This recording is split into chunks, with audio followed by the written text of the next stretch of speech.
प्रभात समये नभाशुभरवे प्रभा फाकली स्मरे गुरु सदा अशा समयी त्या छळे नाकली म्हणोनी कर जोडुनी करुवता गुरु प्रार्थना समर्थ गुरु साईनाथ पुरवी मनोवासना तमा निरसी भानुहा गुरु हिनासी अज्ञानता परंतु गुरुचे करे नरविही कधी साम्यता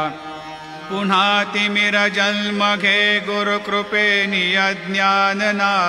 समर्थ गुरु साईनाथ पुरवी मनोवासना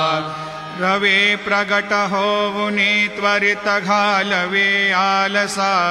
तसा गुरु हि सोडवे सकल दुष्कृती लालसा हरोनी अभिमान हि जडवी